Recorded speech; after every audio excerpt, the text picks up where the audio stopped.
Kita akan selak dan kita akan bahas sepotong hadis daripada nombor 63. Halaman 289.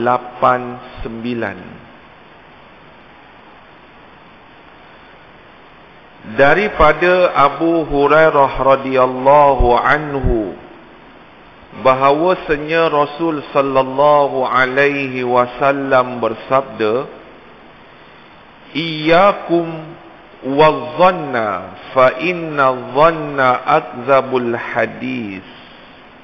Hadis yang telah diriwayatkan oleh Al-Bukhari di dalam kitab sahihnya. Allahu akbar.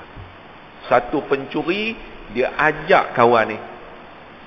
Dia kata kalau hang baca ayat kursi hatta takhtimal ayat, sampailah habis ayat, hang tahu tak dengan hang baca ni dalam sepanjang lina Allah akan pelihara hang. Dan dalam masa yang sama syaitan tak boleh nak dekat dengan hang sehinggalah waktu subuh. Abu Hurairah pun lepas. Pasal dia bagi satu petua yang bagus. Tapi Abu Hurairah mengadu hal ni kepada Nabi sallallahu alaihi wasallam. Dan Nabi dengar dan Nabi habaq kepada Abu Hurairah. Kata Nabi, ama innahu qad sadaqaq. Dia ni cakap betul. Wa huwa kadzub. Tapi dia ni satu jenis pembohong.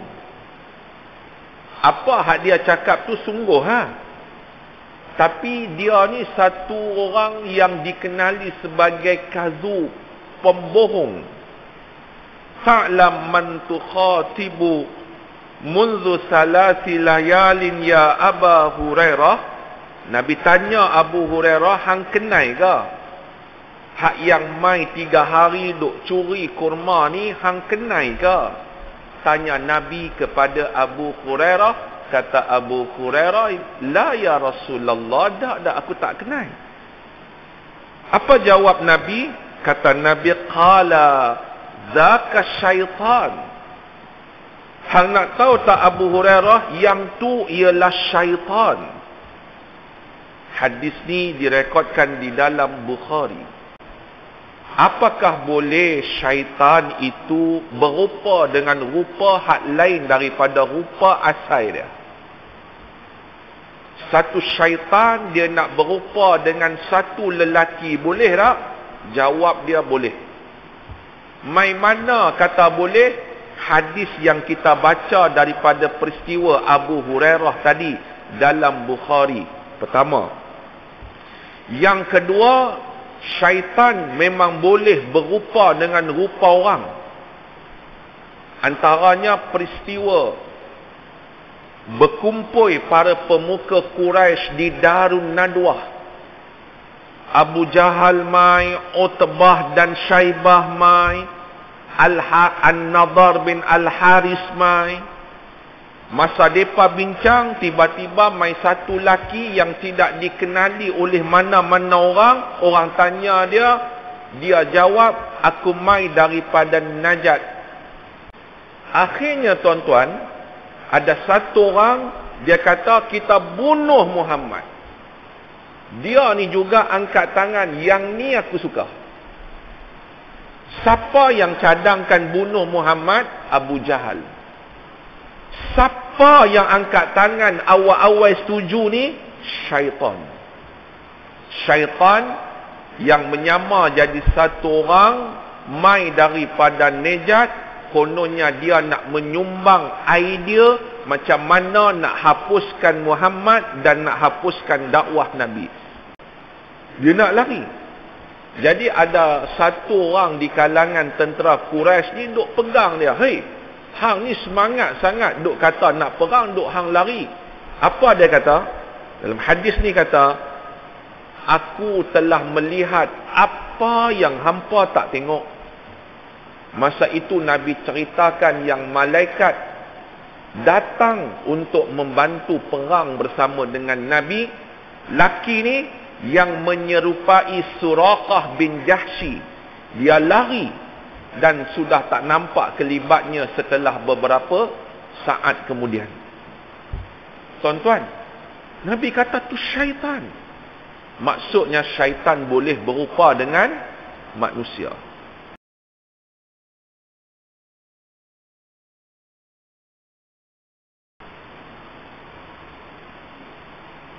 Assalamualaikum warahmatullahi wabarakatuh. Alhamdulillahi rabbil alamin. Wassalatu wassalamu ala ashrafil anbiya'i wal mursalin wa ala alihi wa sahbihi ajma'in.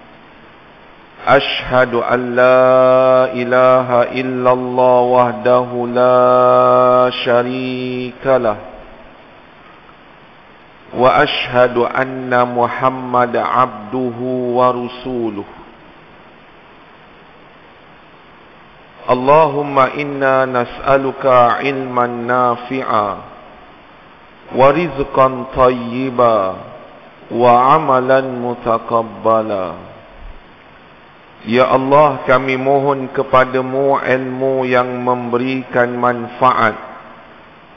Kami mohon kepadamu rezeki yang baik.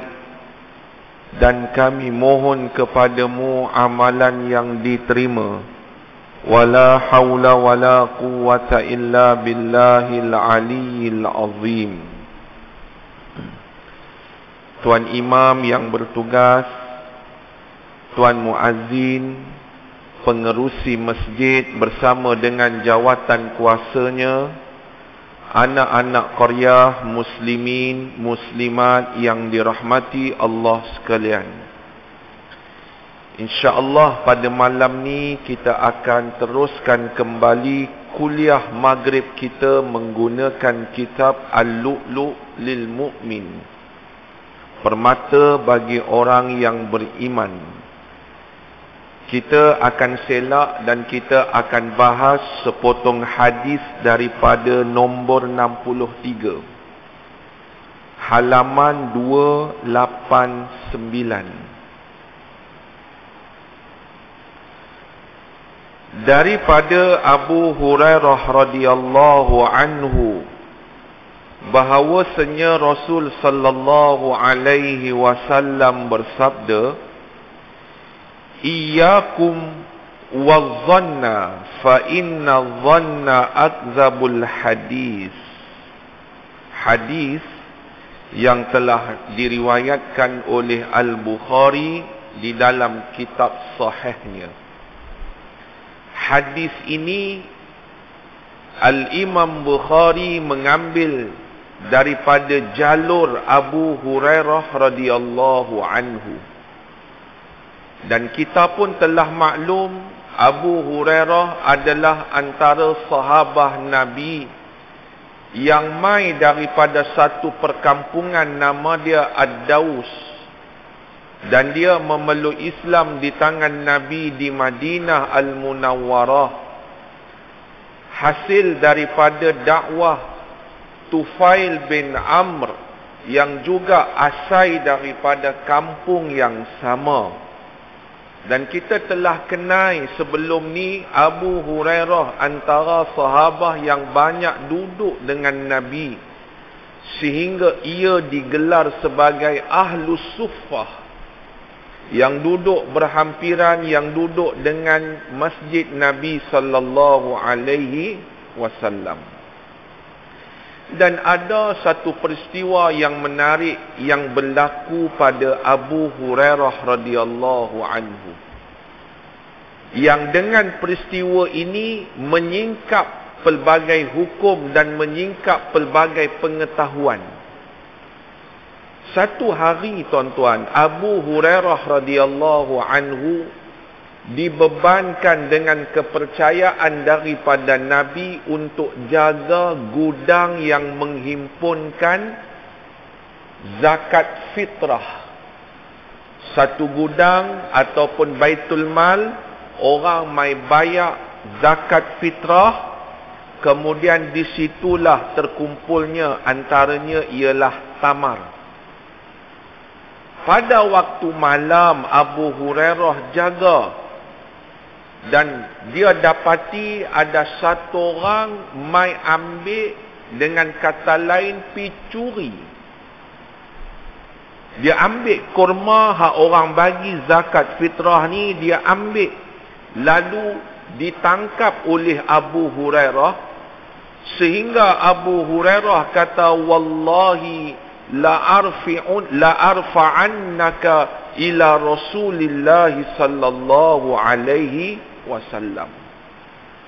Demi Allah, aku akan angkat kes ni, aku akan bawa kes ni ke hadapan Rasul sallallahu alaihi wasallam. Satu pencuri sudah kena tangkap, dan amaran yang dibawa oleh Abu Hurairah nak bawa kes ni pi kepada baginda Nabi. Kata yang kena tangkap ni, dia merayu, inni muhtaj wa alayya iyalun wa li hajatun syadidah. Aku ni perlukan sangat-sangat benda ni, makanan ni, pasal aku ni ada keluarga yang aku kena nafkahkan dia, dan aku sangat-sangat perlu benda ni, kata yang mencuri ni. Tuan-tuan, pada keesokannya selepas subuh, Nabi tanya kepada Abu Hurairah radhiyallahu anhu. Kata Nabi, ya Aba Hurairah, ma fa'ala asiraka al-bariha? Wahai Abu Hurairah, apa yang hang lakukan ke atas tawanan hang semalam? Nabi seolah-olah tahu, dan Nabi tanya kepada Abu Hurairah, apa yang hang buat ke atas tawanan hak semalam yang hang tangkap tu? Apa yang hang buat? Jawab Abu Hurairah, ya Rasulullah, syaka hajatun syadidah. Ya Rasulullah, dia mai ke aku setelah aku tangkap, dan dia mengadukan yang dia ni perlukan sangat makanan ni. Pasal apa? Pasal wa'iyalan, dan dia ni ada keluarga untuk dia biayai ataupun nafkahi. Kemudian kata Abu Hurairah lagi, farahimtuhu, aku kesian kat dia, lalu aku lepaskan dia. Kata Nabi, jawab bagi Abu Hurairah, amma annahu qad kadzabaka wa sayauddaka. Kata Nabi, dia bohong. Dia janji dengan hang, hak sekali itulah dia ambil dan dia mencuri, tapi dia bohong, kata Nabi, wa sayaud, dia akan mai balik. Hang tengok, dia akan mai balik. Dia bohong. Pada malam ke seterusnya, dia mai lagi, dan dia curi lagi. Dia tangkap, nak bawa pada Nabi, dia merayu, lepaskan. Sehinggalah kali yang ketiga dia buat perkara yang sama. Kemudian Abu Hurairah radhiyallahu anhu, dia bernekat, kut mana pun aku tangkap hang, aku nak bawa hang jumpa Nabi. Pasal hang dah 2-3 kali dah ni. Tuan-tuan, kalau orang curi ayam rumah kita sekali tu, kita boleh bagi maaf lah, kot dia terdesak duit. Ni sampai 3 kali, tuan-tuan, tak padan. Abu Hurairah pun macam tu. Aku nak bawa hang jumpa Nabi sallallahu alaihi wasallam. Merayu kawan ni. Merayu sungguh-sungguh. Lalu kata kawan ni, dia kata, tak apa, aku bagi kat hang satu petua. Yang petua ni sungguh mujarab.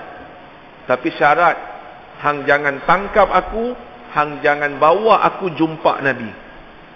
Kata Abu Hurairah, apa dia? Dan dia habaq kepada Abu Hurairah, da'ni u'allimuka kalimat yanfa'uka Allahu biha. Mai aku ajak kat hang beberapa kalimah yang kalimah ni ada manfaatnya, yang Allah akan bagi manfaat. Hang pasal tak tangkap aku ni, aku akan bagi satu benda kat hang yang Allah akan bagi manfaat kalau hang amal benda ni. Satu pencuri bagi petua, kalau hang buat Allah mustajab. Tonton bayang tengok. Ini berlaku kepada Abu Hurairah dan telah direkodkan dalam Al-Bukhari. Tuan-tuan, kata Abu Hurairah apa dia? Dia pun teruskan lagi, dia kata, iz awaita ila firashika faqra ayatal kursi. Hang ni kalau nak lena, dah ada di atas katil, faqra ayatal kursi. Hang kena baca ayat kursi. Ni satu pencuri, dia bagi petua, hang nak lena, hang kena baca ayat kursi. Hatta tahtimal ayah, sampai habis. Hang jangan baca sekerat-sekerat, hang baca sampai habis. Fa innaka la yazala 'alaika minallahi hafizun wa la yaqrabannaka syaitan hatta tusbih. Benda ni kalau hang buat, kelebihan dia Allah ni akan jaga hang sampailah subuh. Dan kalau hang baca benda ni yang aku habaq ke hang ni, Allah Azza wa Jalla akan halang syaitan daripada mendekati hang sewaktu hang lena sampai juga subuh. Allahu Akbar. Satu pencuri, dia ajak kawan ni. Dia kata kalau hang baca ayat kursi hatta takhtimal ayat, sampailah habis ayat, hang tahu tak dengan hang baca ni, dalam sepanjang lena Allah akan pelihara hang. Dan dalam masa yang sama, syaitan tak boleh nak dekat dengan hang sehinggalah waktu subuh.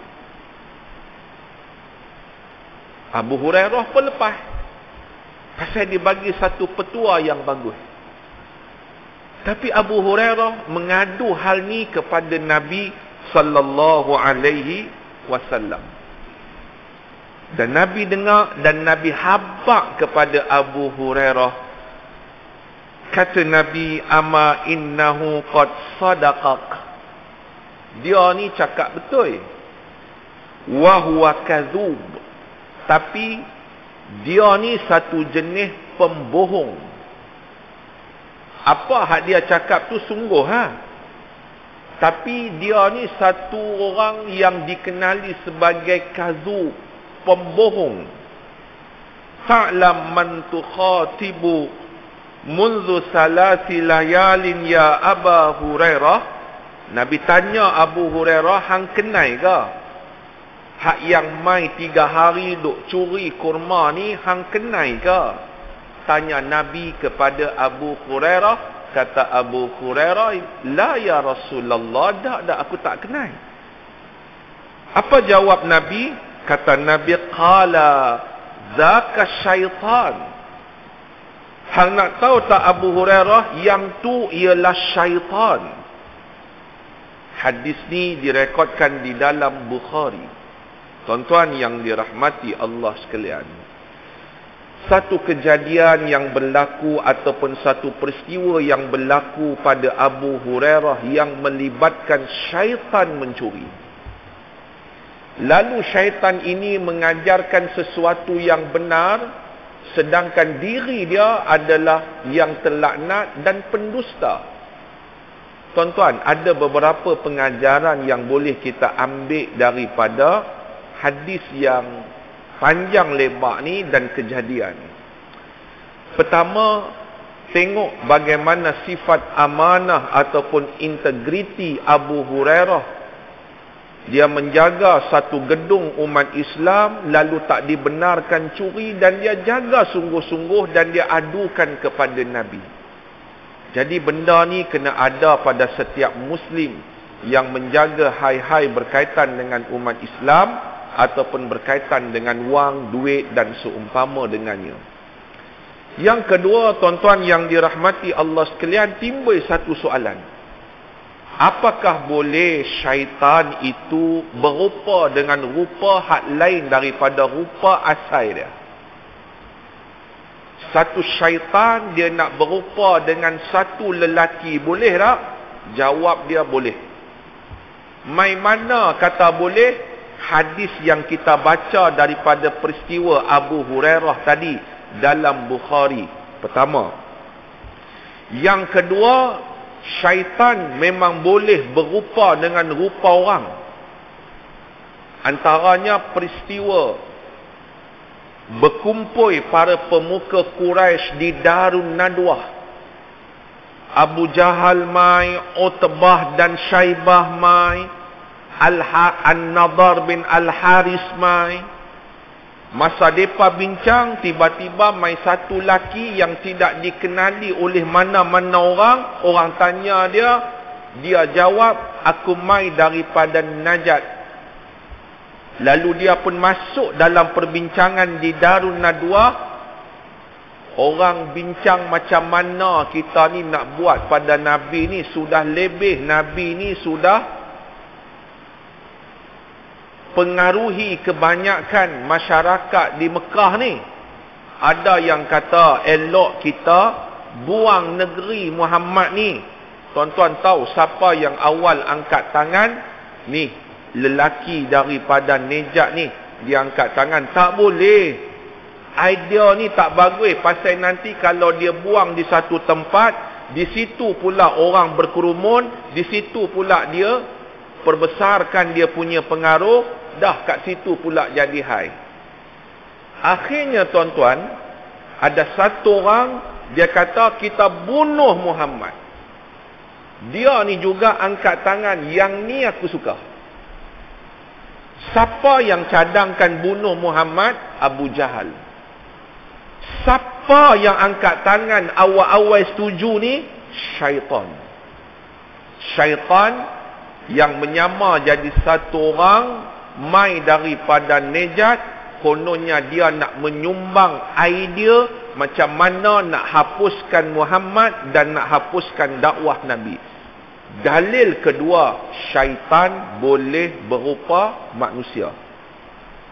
Dalil ketiga, dalam perang Badar ada satu di kalangan musuh yang semangat. Dia berdiri kat depan, dia kata hampa semua jangan takut.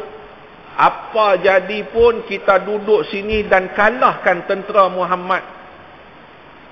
Hampa jangan duk balik, hampa jangan duk lari.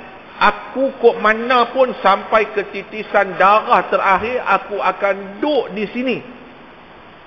Semangat-semangat dia tuan-tuan yang dirahmati Allah sekalian. Tiba-tiba dia nak lari. Dia nak lari. Jadi ada satu orang di kalangan tentera Quraisy ni duk pegang dia. Hei, hang ni semangat sangat duk kata nak perang, duk hang lari. Apa dia kata? Dalam hadis ni kata, aku telah melihat apa yang hampa tak tengok.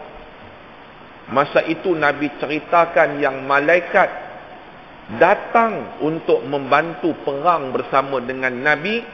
Laki ni yang menyerupai Suraqah bin Jahsy, dia lari dan sudah tak nampak kelibatnya setelah beberapa saat kemudian. Tuan-tuan, Nabi kata tu syaitan. Maksudnya syaitan boleh berupa dengan manusia. Jadi heran tak kalau satu orang dia mimpi, kononnya dia jumpa dengan Nabi. kemudian dia bangun, kemudian dia kata, Nabi telah bagi kepada aku beberapa ayat jampi serapah yang Nabi tak pernah bagi pada orang lain. Jadi ada kemungkinan tak yang tu syaitan? Ada. Sebab syaitan dia boleh menyerupai satu orang individu, satu entiti individu dalam bentuk yang kita boleh pegang dia, boleh bercakap dengan dia, maka apatah lagi dalam bentuk mimpi. Syaitan boleh tak kalau dia berupa dengan rupa binatang dan haiwan? Jawapan dia boleh. Hadis dia panjang. Antaranya syaitan dia boleh berupa dengan rupa ular, boleh berupa dengan rupa anjing yang warna hitam dan lain-lain lagi. Maka hadirin mukminin yang dirahmati Allah sekalian, hadis ni antara satu sudut pandang ialah syaitan akan sentiasa cari jalan untuk memperdayakan manusia dan juga untuk menyesatkan manusia daripada jalan kebenaran. Hadirin mukminin yang dirahmati Allah sekalian.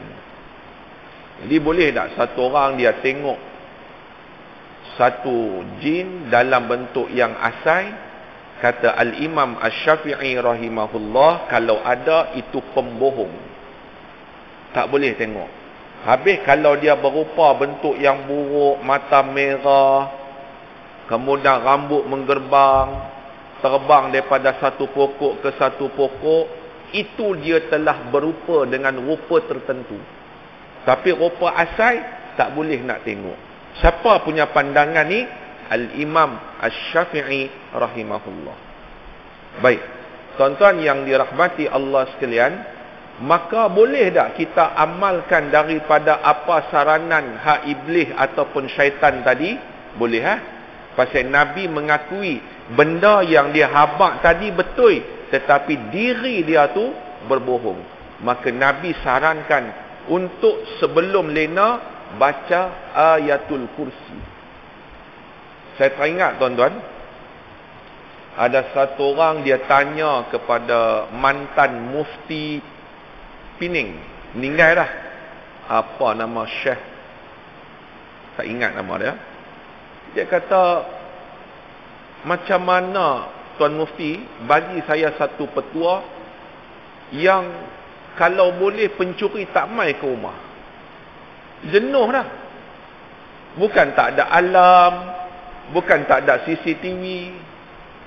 Kata almarhum Tuan Mufti Pening ni, bekas Mufti Pening ni, dia dah meninggal dah. Dia kata, jangan lupa baca ayat kursi. Yang ni juga tuan-tuan boleh amalkan. Ayatul kursi.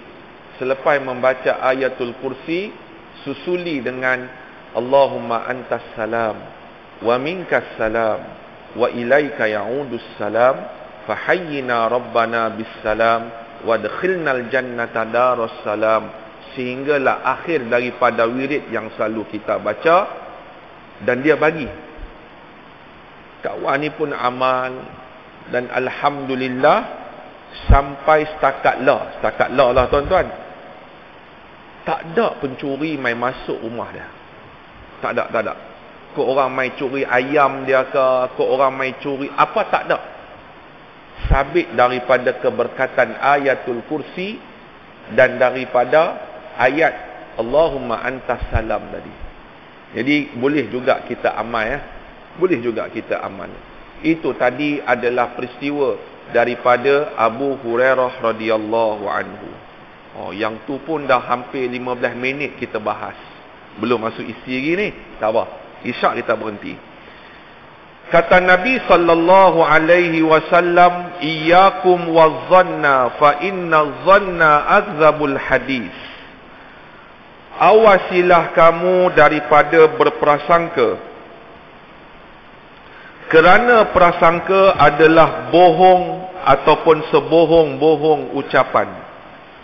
Tuan-tuan yang dirahmati Allah sekalian, prasangka ni asal perkataan dia ialah zon. Nun. Zon. kadang-kadang zon itu disandarkan dengan perkataan husnu. Jadi husnuzon, maksudnya prasangka yang baik. Ataupun kadang-kadang perkataan zon itu disandarkan dengan perkataan su'. Maksudnya su'uzon. Su'uzon memberi maksud syakwasangka yang buruk. Baik. Allah Azza wa Jalla ada sebut tak benda ni di dalam Quran, dan Nabi ada sebut tak? Ada. Tuan-tuan, antara lain boleh rujuk di dalam surah Al-Hujurat ayat 12. Allah kata, ya ayyuhallazina amanu istanibu katsiran minadh-dhann inna ba'dadh-dhanna Wahai orang-orang yang beriman, kata Allah,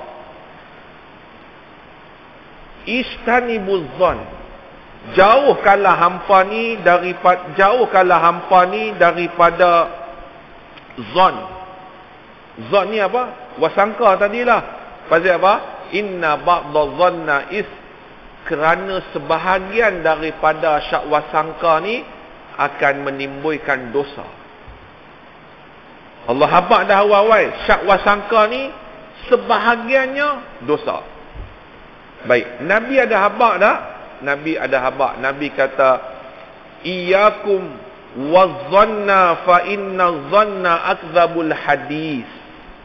Ni hadis yang juga kita baca ni, hampa dan zon ni, dan sesungguhnya zon ataupun yang disebut sebagai syakwasangka ni ialah sebohong-bohong percakapan. Cumanya tuan-tuan yang dirahmati Allah sekalian, kalaulah kita ni syakwasangka yang buruk kepada satu orang, boleh tak dengan syakwasangka itu menimbulkan dosa-dosa yang lain? Saya bagi contoh. Katalah kita syakwasangka pada satu orang yang orang ni memang dikenali sebagai orang yang bagus. Orang yang bagus dan dia dikenali akhlak yang baik. Tapi si A ni syakwasangka dengan wasangka yang buruk. Soalan dia tuan-tuan, boleh jadikah dengan syakwasangka dia tu akan melarat kepada dosa besar yang lain? Tu soalannya. Boleh tak? Jawab dia boleh. Macam mana yang boleh jadi melarat kepada dosa-dosa yang lain tu? Tuan-tuan yang dirahmati Allah sekalian, juga rujuk daripada ayat yang sama daripada surah Al-Hujurat ayat yang ke-12. Lepas saja ayat yang saya baca akhir tadi, Allah Ta'ala habaq wala tajassasu wala yaghtab ba'dukum ba'da. Wala tajassasu, lepas saja daripada dia syakwasangka yang buruk, dia akan mai kepada satu peringkat namanya tajassus. Tajassus asal dia syakwasangka, kemudian dia akan mai nama dia tajassus. Lepas tajassus, dia akan mai satu lagi nama dia ghibah. Asal dia syakwasangka buruk saja. Tajassus ni apa? Tajassus ni ialah dia cari, dia teliti, dia usaha, dia korek. Hak Mamat ni memang aku sangka dia buruk, dan dia nak buktikan memang buruk sungguh. Dia korek sungguh. FB kawan ni, Instagram kawan ni, dia korek sungguh kawan baik dia. Hang kenal tak ni? Aku nak tanya ke hang, dia korek walaupun tak ada keperluan. Ini namanya tajassus. Dan dia korek ni memang dia niat dengan hasad, kalau boleh aku tak nak dengar yang baik daripada si fulan, aku nak dengar hak buruk-buruk je. Ini namanya tajassus. Dosa besar tak tuan-tuan? Besar. Dia tak habis kat situ, dia akan pi kepada ghibah. Ghibah apa?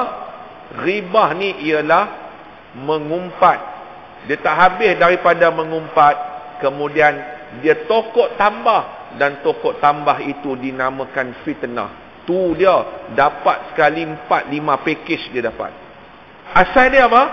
syakwa sangka ya. Sebab itu hadirin mukminin yang dirahmati Allah sekalian, kata Asy-Syaikh As-Sa'di rahimahullah di dalam kitab tafsir dia berkaitan dengan apa yang saya sebut ni. Dia kata fa inna biqa'adh-dhann su'i bil qalbi wa la yaktasiru sahibuhu ala mujarrad zalik. Sesungguhnya tidaklah kekal syakwa sangka itu hanya duduk di dalam hati. Jarang dia syak tengok. Melainkan dia akan cari kesalahan. Kata Syekh As-Sa'di rahimahullah, bal la yazalu bihi hatta yaqula ma la yanbaghi wa yaf'alu ma la yanbaghi. Tetapi orang yang syakwa sangka ni, dia akan sebut apa yang tak patut. Maksudnya apa? Mengumpat dan fitnah. Lagi kata Syekh Abdul Rahman As-Sa'di, wa yaf'alu ma la yanbaghi, dan dia akan buat apa yang tak sewajarnya sebagai muslim buat. Apa dia buat? Dia bukan hanya umpat, dia sebarkan umpatan dan fitnah tersebut. Jadi kawan ni jadi buruk tak? Kawan ni jadi buruk. Kalaulah benda ni tak betul dan tak benar, sepanjang apa yang dia sebarkan, maka si fulan yang menyebarkan, yang tajasus, yang ghibah, yang fitnah, dia menanggung dosa. Allahu Akbar. Bukan senang tuan-tuan. Ini bukan cerita yang boleh dimaafkan sehari dua. Dia kena cari balik hak kawan-kawan yang dia sebarkan, betulkan keadaan semula. Sebab itu puncanya daripada zon ataupun syak wasangka. Baik. Kalau kita tengok daripada hadis yang kita baca pada malam ni, kalau gitu, ada tak syak-syak wasangka yang dibolehkan? Jenuhlah Ustaz. Kalau semua benda tak boleh, ada tak syak-syak wasangka yang dibolehkan? Baik, tuan-tuan yang dirahmati Allah sekalian, saya nak ambil satu pandangan daripada fuqaha. Dia kata, fal wajibu 'alal muslim alla yasi'a dhanna bi akhihi muslim illa bidzalil. Wajib satu orang muslim supaya dia tak buruk sangka pada saudara dia yang muslim, melainkan mai satu bukti. Fuqaha, sebahagian fuqaha kata, kalau hang nak syak wasangka yang buruk, melainkan ada signal, ada tanda dan ada bukti. Contoh tuan-tuan yang dirahmati Allah sekalian, kita duduk rumah dan kita tahu rumah hak sebelah jiran tangga kita ni, anak-anak laki dia belumlah kahwin. Contoh, mak dan pak dia musafir dan tinggallah seorang anak laki dia. Tiba-tiba satu pagi lepas kita balik daripada solat subuh, kita nampak anak hak laki jiran kita ni duduk berdua-duaan dalam rumah dengan satu budak perempuan. Pasal kita pegang, melainkan dengan dalil, dengan bukti. Lalu kita pun kata, aku belajar di masjid, jangan syak wasangka. Tak baik Pasal kita tahu dan kita maklum dia ni belum kahwin, tapi mai mana satu perempuan yang mencurigakan pula ni. Masa tu boleh tak kita tanya, jaga tepi kain orang ni, kita tanya, boleh tak tuan-tuan? Boleh. Ni bang, ni siapa ni? Kita saja tanya. Dia pun kata menyebut, pakcik dah, bukan kira menyebut, pakcik nak tanya ni pasal pakcik ni kawan ayah hang, nak tanya ni siapa ni? Ini awet saya. Pasal apa pakcik? Nampak tak? Nampak? Dia mula. Ni awet saya. Pakcik nak buat apa? Tuan-tuan, hak yang macam ni, jika ada, maka boleh tak? Maka hukumnya boleh. Syaratnya, ada bukti, ada signal, dan memang nampak ada kesalahan. Yang ni adalah syak yang dibenarkan. Baik. Cumanya tuan-tuan yang dirahmati Allah sekalian, Para ulama membincangkan ada beberapa jenis syak wasangka. Ada beberapa jenis. Pertama, ada syak wasangka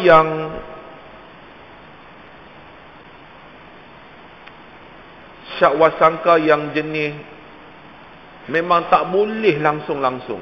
Kok mana pun hang tak boleh ni. Berdosa besar. Apa dia ni?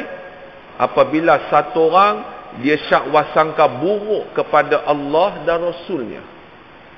Pasal apalah benda ni kena dekat aku? Allah ni tak sayang kat aku. Walaupun aku rajin sembahyang duha. Dia syak wasangka yang buruk, hukumnya haram. Syak wasangka ini disandarkan kepada Allah dan Rasul. Sebab itu tuan-tuan, satu orang yang Allah timpakan dengan musibah, selalu saya ulang dengan perkataan inna lillahi wa inna ilaihi raji'un. Kemudian dia sabar, dia redha, kemudian dia cari jalan keluar. Sebelum kita main ni, tuan-tuan pun baca dalam WhatsApp macam mana satu banjir kilat telah berlaku di kawasan Kuala Lumpur dan sebahagian Lembah Kelang. Masjid Jamik Kuala Lumpur tu tenggelam, tuan-tuan. Bayang tengok. Ni satu musibah, satu ujian. Demai satu orang, apalah Tuhan ni, masjid rumah hang pun hang nak bagi tenggelam. Oh, yang ni tak padan, tuan-tuan. Ini adalah syak wasangka yang paling buruk. Baik, jenis yang kedua. Ada syak wasangka yang memang dibolehkan. Tuan-tuan, apa contoh?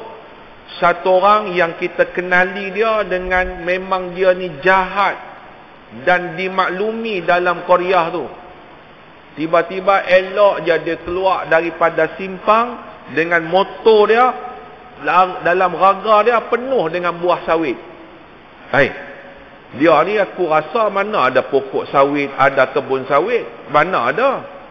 Tiba-tiba raga dia, belakang dia penuh buah sawit. Boleh tak kita syak wasangka dia yang bukan-bukan, dan memang dikenali sebelum ni memang dia kaki kawak.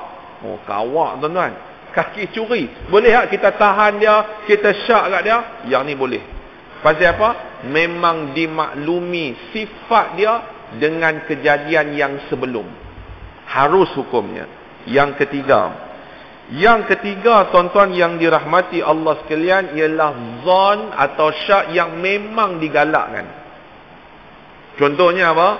Dalam perang. Jangan terpedaya dengan musuh. Kita perang ni di medan pertempuran.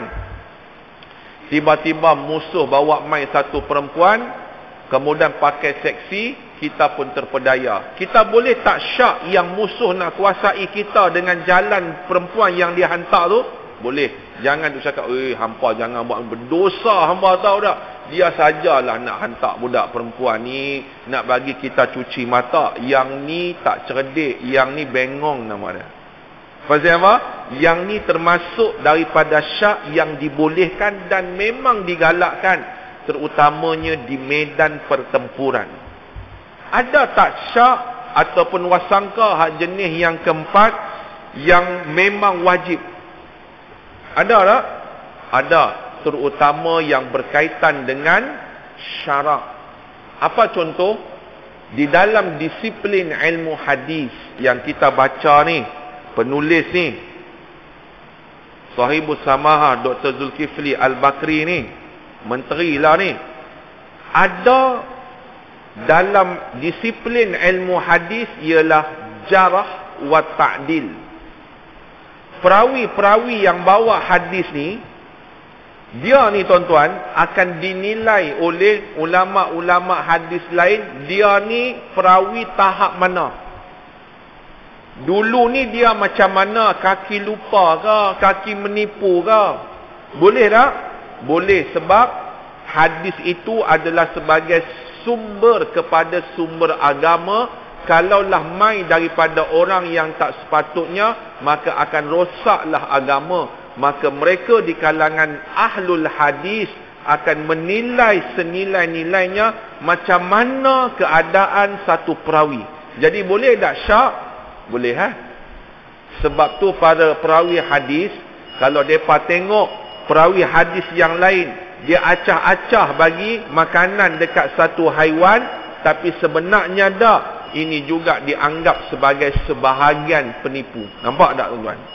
Sebab tu tuan-tuan yang dirahmati Allah sekalian, bila kita bincang tentang syak wasangka, ada syak wasangka yang dibolehkan dan ada syak wasangka yang tidak dibolehkan.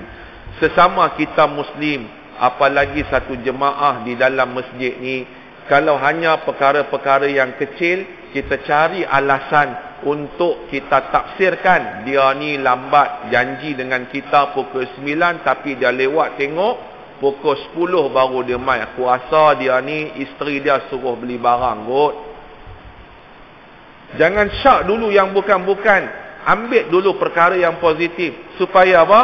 Supaya mendamaikan hati kita dengan sesama Muslim yang lain. Ni kira nak pangkah ya. Yang ni pun masalah juga di kalangan ramai masyarakat kita. Mudah-mudahan Allah Azza wa Jalla memberikan hidayah dan taufik, dan mudah-mudahan Allah Ta'ala memberikan afiah kepada kita dan menjauhi kita daripada segala wabak, mudarat, termasuklah kepada anak dan zuriat kita. Wallahu Ta'ala a'lam bissawab. A'udzu billahi minasyaitonir rajim. Allahumma ja'al jam'ana hadza jam'an marhuma wa tafarruqan min ba'dihi tafarruqan ma'suma wa sallallahu ala sayidina Muhammad wa ala alihi wa sahbihi wa sallam walhamdulillahi rabbil alamin. Taqabbalallahu minkum. Assalamualaikum warahmatullahi